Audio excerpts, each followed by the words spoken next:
Hello everyone, आप देख रहे हैं एकलव्य स्नातक।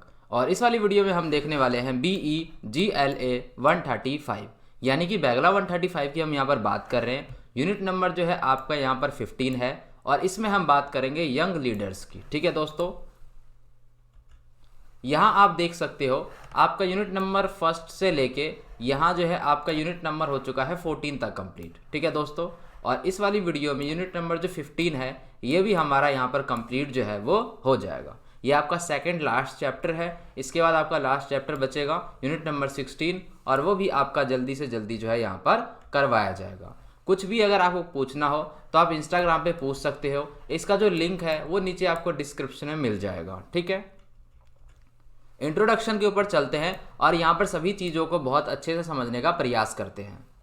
यहाँ पर देखिए दोस्तों, जैसा कि आपको पता है यंग लीडर्स यानी कि युवा नेता। ठीक है, तो युवा नेता जो होते हैं दोस्तों वो बहुत ज़्यादा ज़रूरी होता है किसी भी देश के लिए, किसी भी समाज के लिए एक पिलर के तरह जो है वो काम करता है। क्योंकि युवा जो नेता होता है उसके अंदर जो है यहाँ पर बहुत अच्छे गुण होते हैं। क्यों? लीडरशिप के बहुत अच्छे गुण होते हैं उनके अंदर। ठीक है, और ये गुण जो है अच्छे इसलिए होते हैं और इनके प्रभावी इसलिए होते हैं क्योंकि ये जो है आजकल की जनरेशन को समझ पाते हैं। ठीक है, क्योंकि ये भी यंग जनरेशन के हैं और आपको पता है कि भारत के अंदर में, जैसे हमारे भारत के अंदर में अगर हम बात करें तो यहाँ पर यंग जनरेशन जो है वो ज़्यादा है।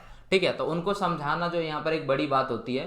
तो इसलिए जो युवा नेता होता है वो समाज के लिए बहुत ही स्तंभ माना जाता है, समाज के लिए अच्छा माना जाता है। नेतृत्व के गुण जो है ये माना जाता है कि जो युवा नेता होता है उसका अच्छा होता है। ठीक है, तो यही सब चीज़ें हम इसमें देखेंगे। यहाँ हम नेतृत्व के गुणों पर एक पठन को सीखेंगे और समझेंगे। ठीक है, नेतृत्व आपको पता है, देखिए जो लीडरशिप की जो क्वालिटी है वो होना यहाँ पर बहुत ज़्यादा जो है वो ज़रूरी होती है। ठीक है, तो ये सारी चीज़ें हैं। युवा नेता जो है वो हर जगह पर जाते हैं जैसा कि आपको पता है, और हर जगह पर जाकर अपना जो भाषण वगैरह जो है वहाँ पर वो देते हैं। और ये भी यहाँ पर माना जाता है कि युवा जो नेता है उसकी जो वाणी है वो बहुत यहाँ पर जो है प्रभावशाली होती है। यानी कि वो जो भी चीज़ें बोलता है वो उसकी जो स्पीच होती है वो आदमियों को बहुत ज़्यादा प्रभावित करती है। ठीक है, और साथ ही हम इसमें क्या है कि कुछ शब्दावली जो है उसको भी यहाँ पर जो जानने का प्रयास है वो सारी चीज़ें हम इस वाली यहाँ पर करने वाले हैं। ठीक है, यहाँ आप देख सकते हो reading comprehension on the way to Pretoria. इसे यहाँ पर समझते हैं दोस्तों, इसके अंदर क्या हुआ था इसे हम यहाँ पर जानते हैं। यहाँ पर देखिए दोस्तों,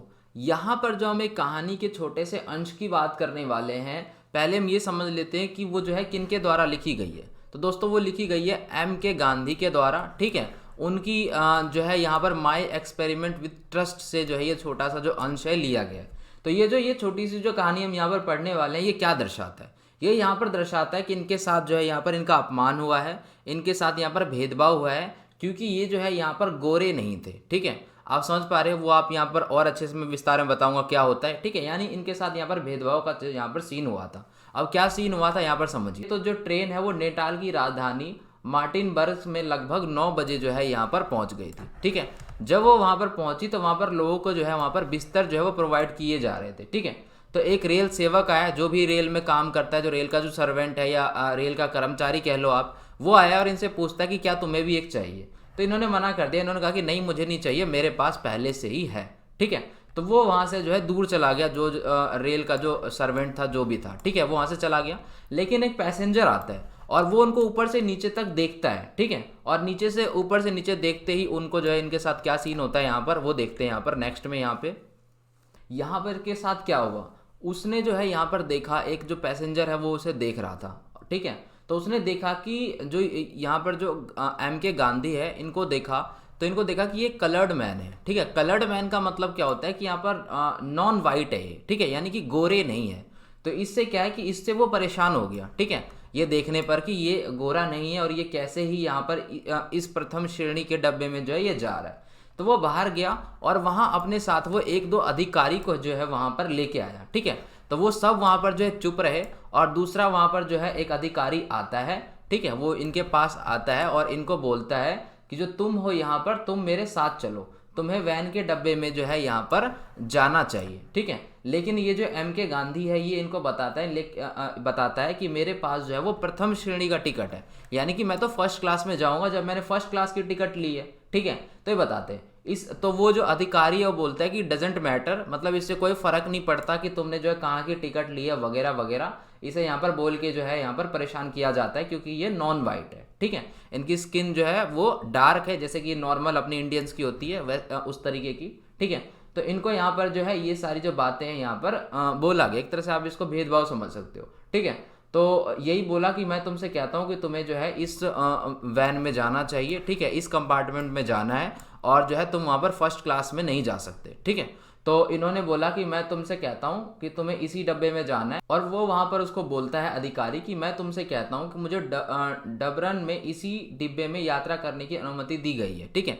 MK गांधी बोलती है कि मुझे तो इसी यहाँ पर दिया हो गया है कि इसके अंदर मुझे जो है वो करना है, मतलब जो है यात्रा करनी है, तो इसमें जाने का आग्रह करता है वो, ठीक है।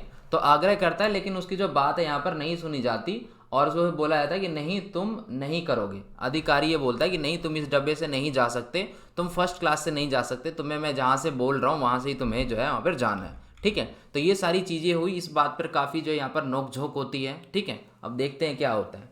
तो यहाँ पर इसको अधिकारी बोलता है कि तुम्हें इस डब्बे से जो है यहाँ पर बाहर जाना चाहिए, वरना मुझे तुम्हें जो है धक्का मार के यहाँ से जो बाहर निकालना पड़ेगा और पुलिस कांस्टेबल को बुलाना पड़ेगा, ठीक है। तो इनके साथ जो यहाँ पर बहुत ज़्यादा जो एक तरह से आप कह सकते हो कि बदतमीजी जो यहाँ पर जो है वो कर रहे हैं। तो जो गांधी है यहाँ पर MK गांधी, वो इसको यहाँ पर बोलता है कि हाँ आप कर सकते हो, ठीक है।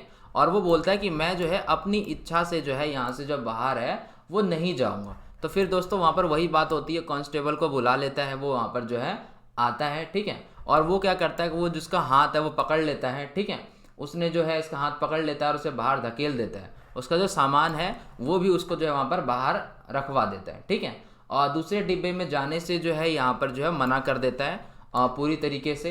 तो उससे क्या रेलगाड़ी चल जाती है और वो वहीं पर जो है वेटिंग रूम में ही वहाँ पर बैठा रह जाता है, ठीक है। तो आप एक तरह से समझ सकते हैं उनके साथ जो यहाँ पर कितना ज़्यादा बुरा हुआ। इसके साथ यहाँ पर अपना जो हैंड बैग है वो भी होता है, क्योंकि ये जो अपना सारा जो सामान है, बाकी का सामान जो है वो वहीं पर छोड़ देते हैं, ठीक है। और रेलवे के जो अधिकारी है उनके अंडर होता है वो, उनके अपने अंदर ही वो जो अपना जो सामान वगैरह है उनके अथॉरिटी के अंदर ही वो अपना जो सामान है वो रख लेते हैं, ठीक है। तो इस तरीके की चीज़ें होती है। वहाँ पर जो ठंड का मौसम होता है आपको पता ही है कि यहाँ पर देखिए दोस्तों, जैसा कि हमने यहाँ पर देखा कि अभी इनके जो है ट्रेन जो है जा चुकी है और ये यहाँ पर जो है वेटिंग रूम में जो है यहाँ पर वेट कर रहे हैं, और यहाँ पर सर्दी बहुत ज़्यादा है। जैसा कि आपको पता है कि दक्षिण अफ्रीका के उस क्षेत्रों में जो काफ़ी ज़्यादा जो है वो यहाँ पर जो है ठंड पड़ती है। और जो जिस जगह पे ये थे मार्टिनबर्ग में, यहाँ पर भी जो है ऊंचाई पर होने के कारण यहाँ पर बहुत ज़्यादा जो ठंड है, एक्सट्रीम लेवल की जो ठंड है वो पड़ती है, ठीक है। और इनका जो ओवरकोट है आपको पता है उनके सामान में ही था, ठीक है, सामान में ही था और सामान उनका वहीं पर रखा हुआ था। और सामान जो है इनके मांगने की यहाँ पर जो हिम्मत नहीं हुई, इनको लगेगी अगर मैं सामान मांगूंगा तो मेरी जो इंसल्ट है वो यहाँ पर जो है वो कर देंगे दोबारा से, ठीक है। तो अपमान के कारण इन्होंने जो है नहीं मांगा और इसलिए जो है वहाँ पर बैठे रहे और उनको बहुत ज़्यादा जो है वहाँ पर ठंड लगती रही, ठीक है। और जो रूम था वहाँ पर, रूम में भी जो है लाइट वगैरह जो है वो नहीं था, काफ़ी ज़्यादा वहाँ पर जो है लाइट की व्यवस्था नहीं थी। आधी रात को, लगभग आधी रात जब हो गई थी, तो एक जो है पैसेंजर इनके पास आया और इनसे बात करने के यहाँ पर मूड में आया था वो, ठीक है। लेकिन इनका जो है बात करने का यहाँ पर जो मूड है वो नहीं था और इन्होंने जो है अपने कर्तव्य के बारे में सोचने लग गए, ठीक है। जब भी हमारे साथ कोई हादसा होता है तो हम इस चीज़ के बारे में सोचते हैं कि ये जो चीज़ है ये कितनी बुरी है वगैरह वगैरह, ठीक है। तो यहाँ पर भी अपने कर्तव्य के बारे में जो है यहाँ पर ये सोचने लगे। तो दोस्तों जैसा कि हमने यहाँ पर देखा कि इनके साथ जो है यहाँ पर जो है अपमान इनका हुआ, तो इनके अपमान होने के बाद जो है इनके मन में क्या ख्याल आया, इनके मन में ख्याल आया कि क्या मुझे अपने अधिकारों के लिए यहाँ पर लड़ना चाहिए, या इनको जो वहाँ पर जो है भारत वापस चले जाना चाहिए, या अपने अपमान को भूल कर इनको विक्टोरिया जो है वापस चला जाना चाहिए। इस प्रकार की जो ख्याल है इनके मन में जो है यहाँ पर आया, ठीक है। तो इन्होंने एट द एंड जो है यहाँ पर फैसला लिया कि अगली जो उपलब्ध ट्रेन होगी, यानी कि जो भी ट्रेन होगी उसमें, अगली वाली में, उसमें जो है ये विक्टोरिया चले जाएंगे, ठीक है। फिर अगली सुबह जो है इन्होंने क्या किया, महाप्रबंधक को एक लंबा सा जो तार है वो यहाँ पर भेजा, ठीक है। और जो है अब्दुल्ला सेठ को भी सूचित किया, जो कि तुरंत महाप्रबंधक से मिले और वहाँ पर जो आगे जो कार्रवाई है वो सारी चीज़ें वहाँ पर हुई, ठीक है। यानी आप एट द एंड समझ गए कि स्टोरी का जो है यहाँ पर मतलब क्या था, ठीक है। मतलब ये था कि इनके साथ यहाँ पर अपमान हुआ, तो इससे इनको समझ में आया कि जो सिचुएशन है वो ख़राब है यहाँ पर, और पूरी स्टोरी आपको समझ में आ गई कि किस तरीके से इनके साथ जो यहाँ पर चीज़ें हुई। अब यहाँ पर इंपॉर्टेंट हमारा टॉपिक है वो है अंडरस्टैंड बायोग्राफिकल स्केच। इसे समझते हैं कि अगर हमें किसी का जो स्केच लिखना होता है, ठीक है, किसी की बायोग्राफी लिखनी होती है, तो हमें जो है यहाँ पर क्या चीज़ों का जो है ध्यान रखना होता है वहाँ पर लिखते समय, इसे हमें यहाँ पर समझना है। जैसा कि इसके अंदर बताया गया है कि अगर हम किसी का यहाँ पर जो है जीवनी लिखते हैं, ठीक है, जीवनी को जो है यहाँ पर लिखते हैं, तो उनके जीवन की सारी जो चीज़ें हैं वो हमें यहाँ पर जो है लिखनी होती है। उनके जीवन की जो पूरी तस्वीर है वो सामने यहाँ पर जो है आ जाती है। तो हमें बहुत सावधानी से जो है यहाँ पर चीज़ों को लिखना होता है, क्या क्या सावधानी बरतनी होती है वो सभी चीज़ें जो है यहाँ पर हम देखेंगे।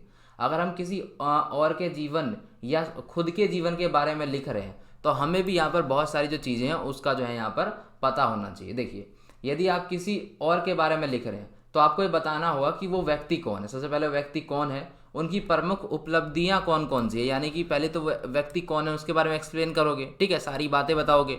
उसके बाद जो है हाईलाइट्स डालोगे कि उन्होंने क्या क्या जो चीज़ें हैं वो अचीव की है, ठीक है। उसके बाद यदि जो जीवनी है वो आपके बारे में है तो स्वयं को तो सकारात्मक दिखाते हैं, सभी दिखाते हैं, ठीक है। यानी कि आपको अपने आप को कैसा दिखाना है कि जो है पॉजिटिव, ठीक है, पॉजिटिव दिखाते हैं। उसके अलावा आपके लक्ष्य क्या है और ये सारी जो चीज़ें हैं ये यहाँ पर जो है आपको वगैरह गोल्स जो है आपको दिखाने, यहाँ पर प्रेजेंट करने, ये सारी जो चीज़ें हैं वो तो करनी यहाँ पर होती है, ठीक है। अब यहाँ पर सबसे पहला है हमारे सामने बी कॉन्शियस, इसे समझते हैं। यहाँ पर इसमें दोस्तों हमें यहाँ पर ध्यान रखना होता है कि जो भी हम ये लिख रहे हैं इसके अंदर में लगभग 500 शब्दों का आपको क्या है लक्ष्य रखना है कि कम से कम 500 शब्द जो है यहाँ पर लिखे तो यहाँ पर बहुत अच्छा होगा, 500 शब्दों से कम नहीं, ठीक है। याद रखें कि जो स्केच हम किसी का लिख रहे हैं तो उसमें उसकी पूर्ण जीवनी का एक जो है संक्षिप्त जो है वहाँ पर वर्णन जो है वो हमें करना है बहुत अच्छे तरीके से, तभी जो है वो बायोग्राफी पढ़ने में जो है यहाँ पर बहुत बढ़िया लगेगा, ठीक है।